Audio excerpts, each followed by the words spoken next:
Diploma mechanical engineering final year చివరి సంవత్సరం చదువుతున్నాను. నాకు చిన్నతనం నుంచి యంత్రాల మీద ఆసక్తి, ఎక్కువగా ఆవిష్కరణలు చేయాలని ఎక్కువ ఆలోచన. ఈ సంవత్సరం మా నాన్న వాళ్ళు 3 ఎకరాలు కౌలుకు తీసుకున్నారు. ఈ 3 ఎకరాల్లో కలుపు తీయటానికి మరియు కాడెద్దులకు ఖర్చు అధికంగా ఉండటంతో నాకు ఈ ఆలోచన వచ్చింది. ఈ కలుపుతీత యంత్రాన్ని తయారు చేశాను. అందుబాటులో ఉన్న సామాగ్రితో ఈ కలుపుతీత యంత్రాన్ని తయారు చేశాను.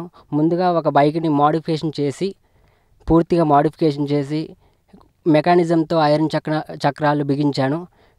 మరియు పలుగు, గుంటక, మందు వేయటానికి 20 లీటర్ల క్యాను, గేట్ వాలు, గవర, పైపులు అమర్చాను. ఈ యంత్రం తయారు చేసేందుకు మాకు 15,000 ఖర్చు వచ్చింది. ఈ యంత్రంతో 1 ఎకరం కలుపు తీయడానికి 1.5 నుంచి 2 లీటర్ల వరకు పెట్రోల్ ఖర్చు అవుతుంది. సాధారణంగా 1 ఎకరం కలుపు తీయడానికి కాడెద్దులకు 1000 నుంచి 1200 వరకు ఖర్చు అవుతుంది. ఈ యంత్రంతో కేవలం 200 మాత్రమే అవుతుంది. ఇంకాను ఈ యంత్రాలను ఇంకా మాడిఫికేషన్ చేసి రైతన్నలకి ఇవ్వటమే నా సంకల్పం.